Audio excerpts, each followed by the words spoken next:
A terrified security guard is unscrewing the vent to an air duct, hoping to escape from something.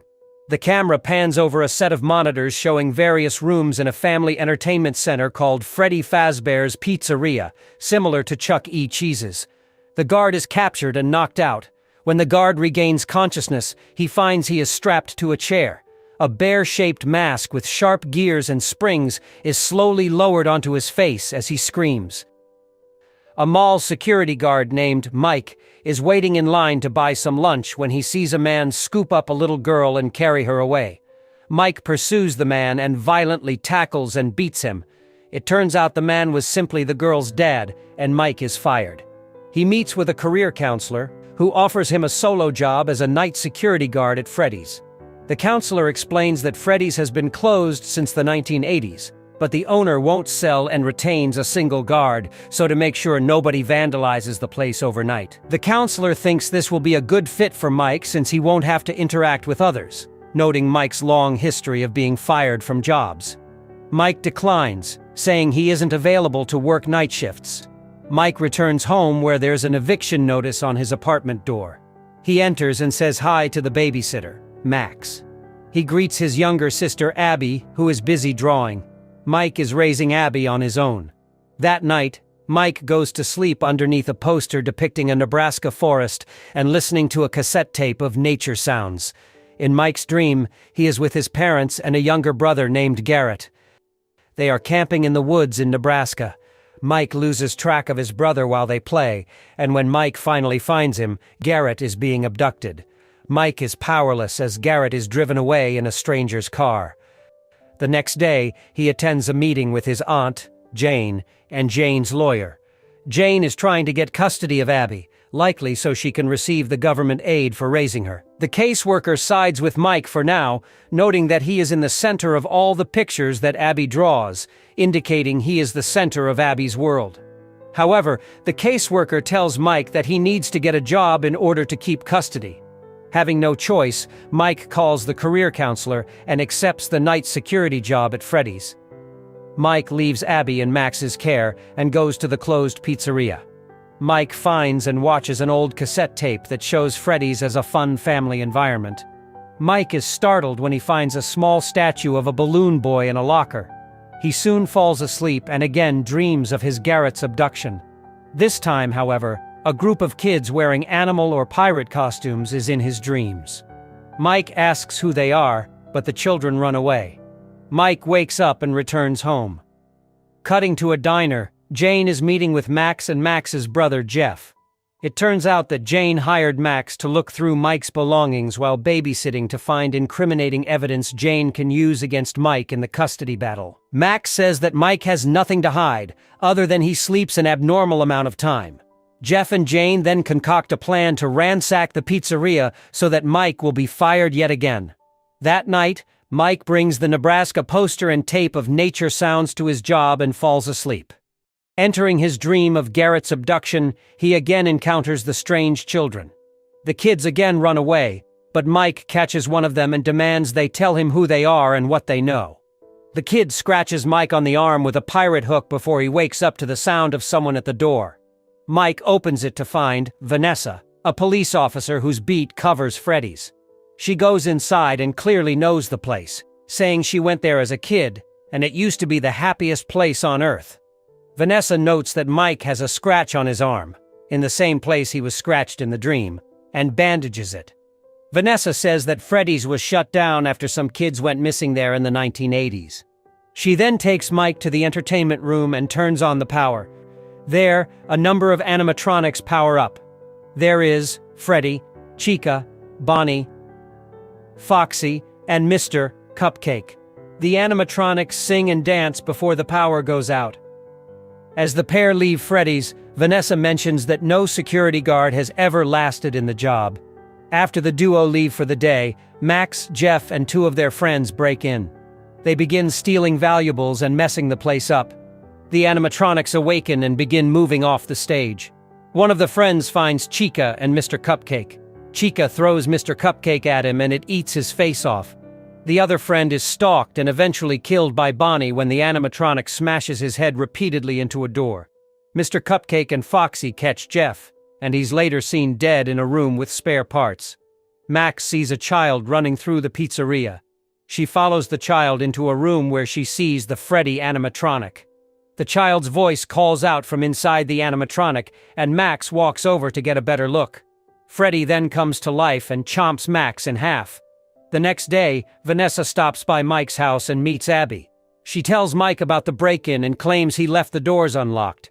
She then hands Mike a bottle of his sleeping pills she found there and asks why he has them. Mike confides that he's still racked with guilt over Garrett's abduction. His parents died soon thereafter, leaving him to take care of Abby.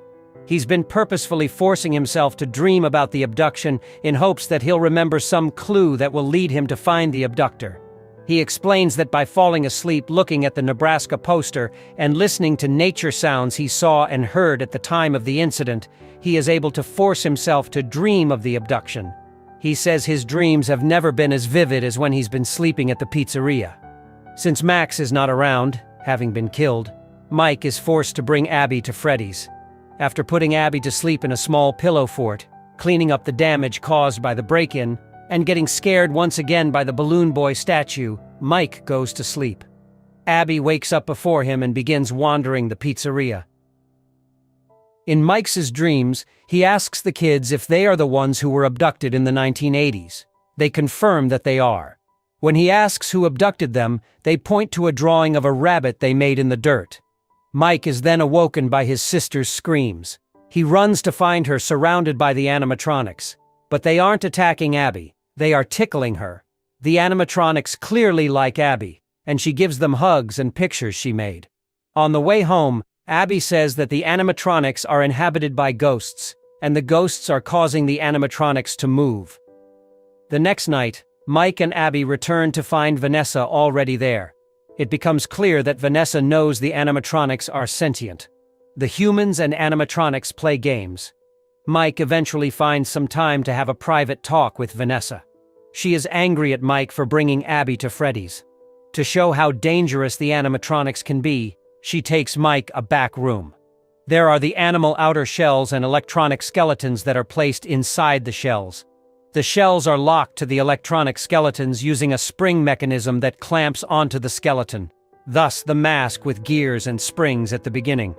If clamped onto a human, it would almost surely kill them. She then warns Mike to stop looking for Garrett's abductor and never to bring Abby back to Freddy's.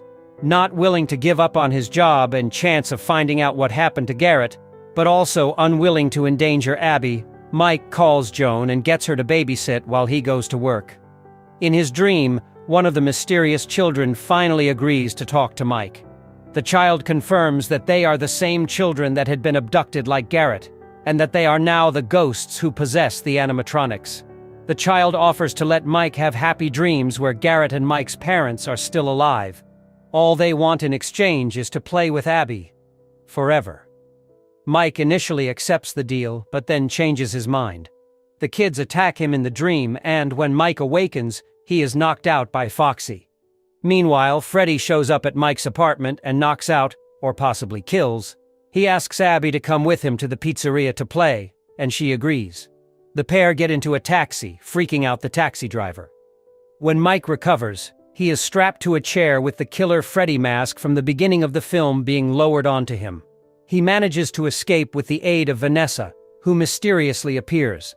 Vanessa explains that a man named William Afton created Freddy's and wore a yellow bunny suit to abduct and kill children, including Garrett.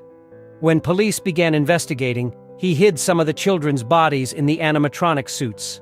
When William found out that the children's ghosts later possessed the animatronics, he corrupted them into thinking he was their father.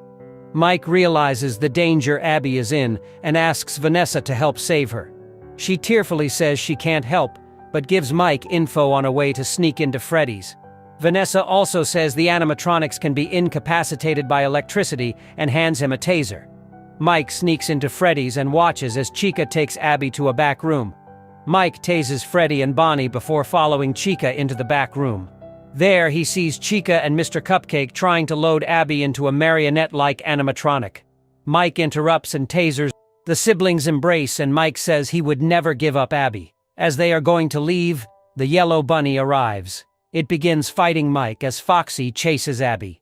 Just when it seems that Foxy will capture Abby, it is tased by Vanessa. The officer then confronts the yellow rabbit, calling him Dad. The rabbit removes its mask to reveal himself as the career counselor. He changed his identity from William Afton after Freddy's was closed.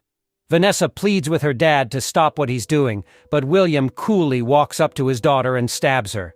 Meanwhile, Mike tells Abby to remind the animatronics of who William really is.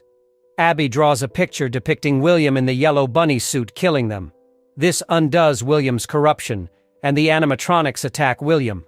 In the scuffle, the spring lock mechanism is activated, and it impales William. As the madman bleeds, he screams out to Mike that he'll be back. He always comes back. The animatronics then drag William to the back rooms. Mike and Abby drag Vanessa out of Freddy's.